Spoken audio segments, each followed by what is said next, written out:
बहुत समय पहले भारत भूमि पर एक शक्तिशाली सम्राट का शासन था।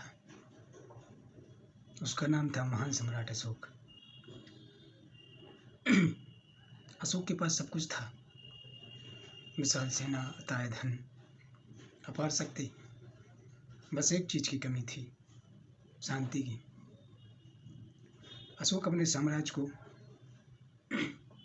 और बड़ा करना चाहता था। इसी लालसा ने उसे एक भयंकर युद्ध की ओर धकेल दिया, कलिंग का युद्ध। कलिंग एक समृद्ध शांतिप्रिय राज था, लेकिन अशोक की सेना ने उस पर आक्रमण कर दिया। युद्ध इतना भयानक था कि धरती खून से लाल हो गई। कहा जाता है कि 1 लाख से अधिक लोग मारे गए, 1.5 लाख लोग बंदी बनाए गए, हजारों बच्चे अनाथ हो गए, माताएं विधवा हो गई। अशोक ने युद्ध जीत लिया, लेकिन इंसानियत हार गई। युद्ध के बाद अशोक स्वयं रणभूमि में घूम रहा था। तभी उसने देखा एक माँ अपने मृत बेटे से लिपटी हुई है। एक पत्नी अपने पति की लाश के पास बैठी है। हर तरफ केवल चीखें और सन्नाटा।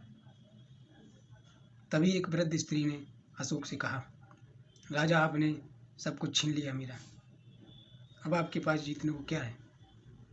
ये शब्द अशोक के हृदय में तीर की तरह चुभ गए। उस पल अशोक को एहसास हुआ, यह विजय नहीं, विनाश है। उसी समय अशोक टूट गया।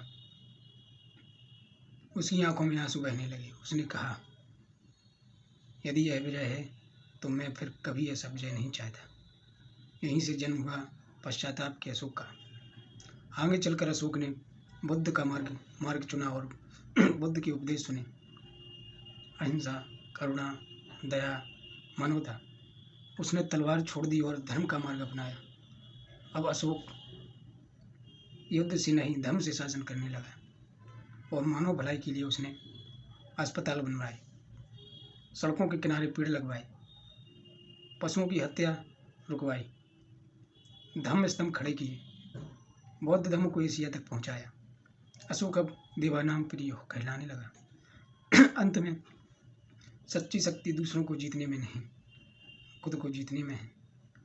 हिंसा से साम्राज्य बन सकता है, लेकिन इतिहास में सम्मान नहीं मिल सकता। पश्चाताप इंसान को कमजोर नहीं, महान बनाता है। नमस्कार, अपना ख्याल रखिए, अपनों का ख्याल रखिए। मिलते हैं अगले एपिसोड में।